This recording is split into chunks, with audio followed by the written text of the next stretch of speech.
Hello friends, in this video we will discuss reversible change and irreversible change. What is the word itself conveys the meaning. Okay, what is reversible change? A reversible change is one where you can get back the original substance, original material. A substance has changed from one form to another, but you can get back the original substance in its original form. See the example there. Ice melting into water. Ice is there, you provide it with heat, sufficient heat, ice melts into water.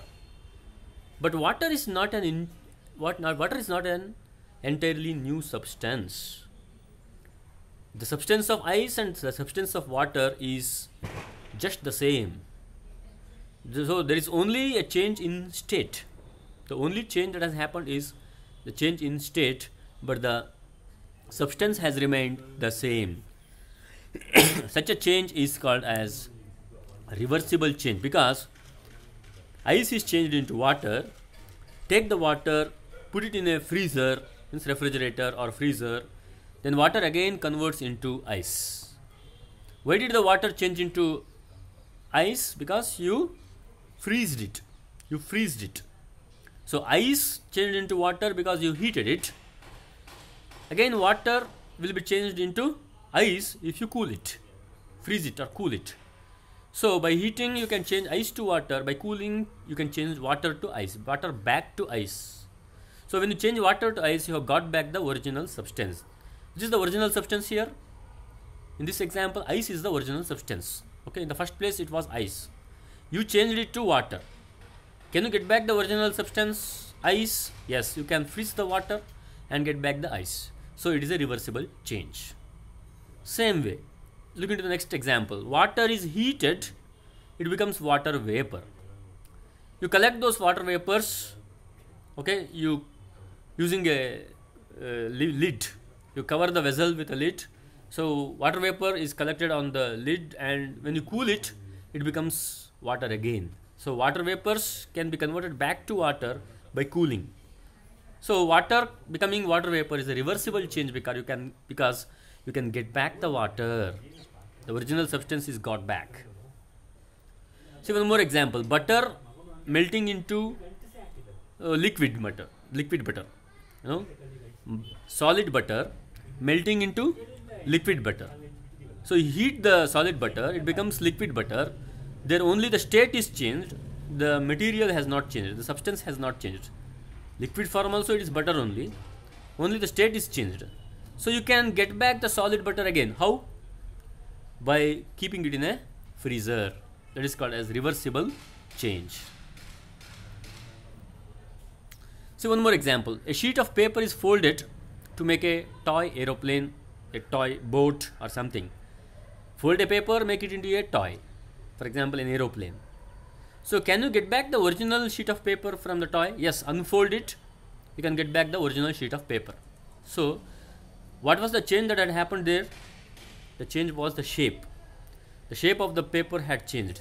You folded it into an aeroplane. So can you convert it into original shape? Yes, you unfold the toy aeroplane, it becomes a plain sheet of paper. So it is a reversible change. So you blow air into a balloon, the size becomes more, means the balloon enlarges in size. So you remove the air, again the balloon will go back to its original shape and size. So that is an example of reversible change. See, observe this we have already seen, but as an activity, take a rubber band and stretch it. What you see is its length changes, means its shape as well as size changes.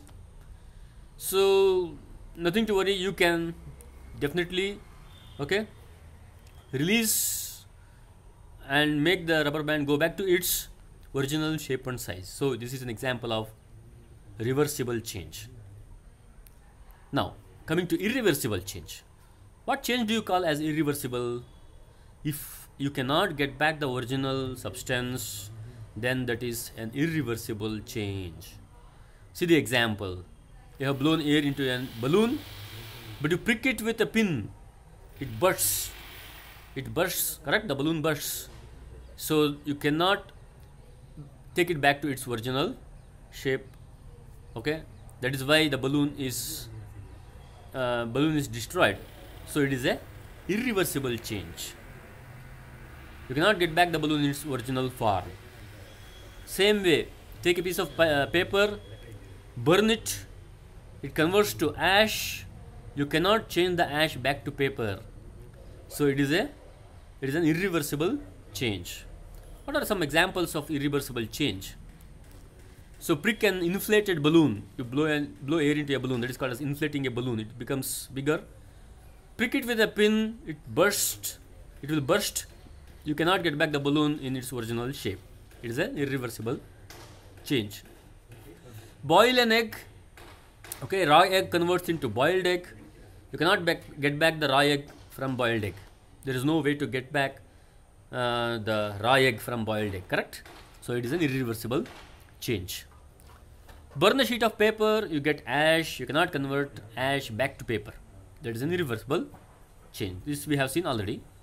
See this example, it's a new one.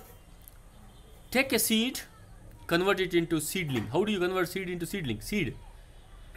Put it in soil, nurture it, put water, manure, everything. The seed germinates and grows into a small plant. That is called a seedling. So seed changing into a small plant. Can you reverse it? You cannot reverse it. Okay. So you cannot get back the same seed from the seedling. That is why it is irreversible. A bud that has blossomed into a flower. Can you make the flower go back to its bud form? No. So it is an irreversible change. So curd out of milk, it is called setting the curd, means curdling of milk. Milk is converted into curd. Can you get back milk from the curd? No, you cannot get back milk from the curd. So that is an irreversible change. A cooked chapati, you make dough. Okay, you take wheat flour, you make dough out of it, and you cook it into chapati. Can you get back the dough from chapati? No, you cannot. So it is a irreversible change. See some examples of irreversible change. Boiling egg into boiled egg, converting raw egg into boiled egg. Flowers blossoming means bud becoming flower. Cooking chapatis means dough becoming chapatis. These are all examples of irreversible change. We'll look into physical change and chemical change in the next video.